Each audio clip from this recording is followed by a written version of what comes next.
जय जगन्नाथ सांग माने स्वागत करची गीता पंडा फूड ब्लॉग को। आज मु तोरड़ा राई रेसिपी धरिकी आसीची। एटा देसी स्टाइल रे आउ खाइले भी एटा भल लागियो। आपण ने तोरड़ा को भजा को करथिबे किंतु तोरड़ा राई जदी करनथिबे एही रेसिपीटा को निश्चय देखंतु आउ घरे तो निश्चय बनांतु। अब खरा दिन से टे खाइया जदि भल लगुन जदि राई तोरड़ा घर को आसुए भजा खाई जदि बोर हो जाइए एटा को राई बनातु। चलतु स्टार्ट करिया। प्रथमे बेस मसला बेसर बाटिदा टमाटो रसुण अदा आउ सोरिष जीरा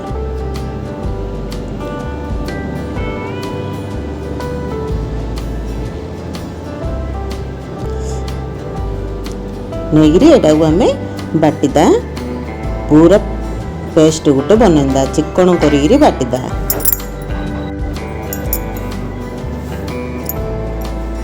तापर गोटे करेई नेबा सेथिरे अल्प तेल पकिया जो तोरड़ा जाकू सेटा तो भाजीदा।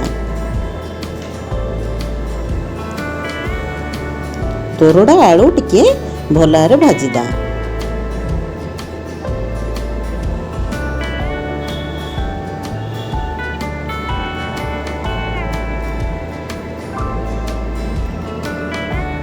तो टिके भाजी कले सेटा कंचा बासनाटा जीव आउ एमती भाजी करंतु आउ जो कंचारे पकेइले सेटा कंचा टिके बासना हबो।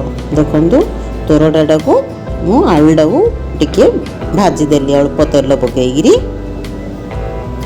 किंतु अधा टिके सिझी गलानी भी।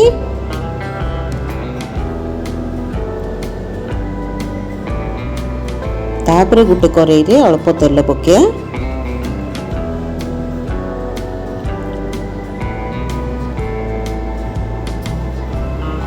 तापर फुटण पकेया सोरिष टिके जीरा टिके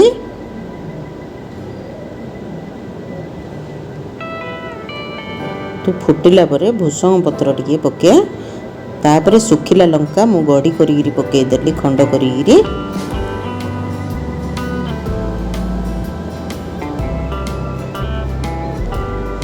तापर तो बेसरटा आमे बाटी थिले से बेसरटा को सेथिरे पकेया।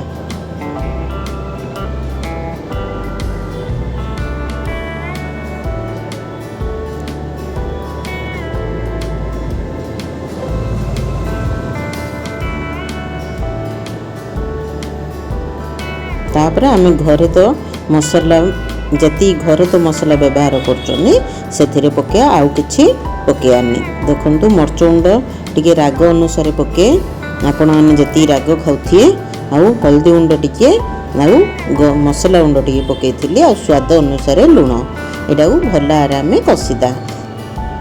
सोरिष बटाटा को पकेइले सेटा को भला रे टिके बेसी समय भाजीएनी कहीं सेटा पिता होइजियो मु आगुरु भी कहिथिली आउ एबे भी कहूची। तापर टिके भाजी होला परे आमे सेथिरे से तो तोरड़ा आलू तो भाजी थिले सेथिरे पकेदा।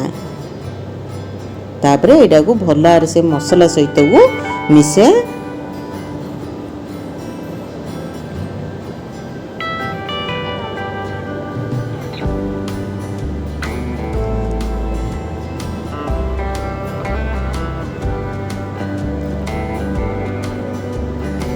तापर सेई जार रे का मु पानी नहीं से जार रे पानी पकेली। आपणकर ग्रेवी जेति की रखिए से अनुसार पानी पके। हमर आगुरु टिके तोरड़ा आलू टिके सिझी जाइछि एटा टिके स्लो सिम रे जाल देइगिरी सेटा को 10 मिनिट बसई देले हमर तोरड़ा जाको आउ टिके सिझी जियो। देखंतु मु आंबुल हले पकेली आंबुल टिके गुटे मु पकेइथिली।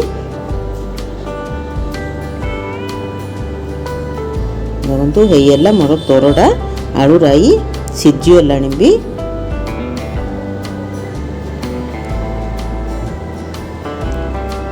राई बेले आमर टिके मोटा टिके से झोलड़ा रहियो किंतु एई टाइप रहियो। देखो कलर भी दुसुची भल एहीपरि निश्चय घरे करंतु आउ खातु एंजॉय करंतु। वीडियोटी किपरि लागिला कमेंट माध्यम रे निश्चय जणांतु। आगुरु जदि मोर वीडियोटी जदि देखि नथिबे सब्सक्राइब तो निश्चय करंतु। लाइक शेयर अधिक मात्रा रे करंतु। रहुची जय जगन्नाथ। पुणी भेट होगा नेक्स्ट वीडियो रे। रखुची धन्यवाद।